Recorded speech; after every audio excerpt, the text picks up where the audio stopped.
Il est 13 h au centre Yalla pour les enfants. Tous les après-midi en semaine, ces jeunes réfugiés syriens viennent prendre des cours d'arabe, d'anglais, de maths, mais aussi de français. Aujourd'hui, Jihan, l'enseignante, donne à ses jeunes élèves les premiers rudiments. Pas simple pour des enfants qui, en Syrie, ont tout appris en langue arabe.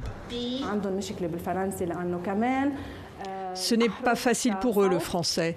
Les sonorités des lettres ne leur sont pas familières. Du coup, le niveau qu'on leur enseigne, c'est celui du primaire. On leur apprend la base, les lettres, les syllabes et comment exprimer des sons.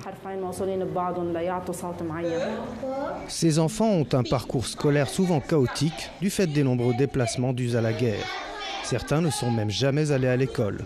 Du coup, l'enseignement du français devient pour eux un sésame pour les écoles et universités libanaises qui enseignent très souvent en anglais ou en français. Et les élèves, eux, ont des ambitions encore plus grandes.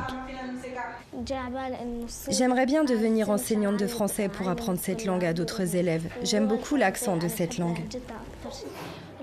Le français, c'est une langue différente. Si un jour je veux aller dans ce pays, la France, ce sera possible. Je pourrai leur parler. Pour Mona Yakouli, coordinatrice de terrain, le mélange et l'apprentissage en commun sont les meilleurs moyens de faire passer ces enfants réfugiés d'un état de guerre à un état de paix. Le but premier, c'est de lutter contre la déscolarisation des enfants qui se resocialisent en fait dans un milieu public qui n'est pas juste le milieu de la maison. Et ça leur permet en fait d'apprendre à connaître l'autre. Et pour nous, c'est très important en fait la valeur de tolérance et la notion de vie en société.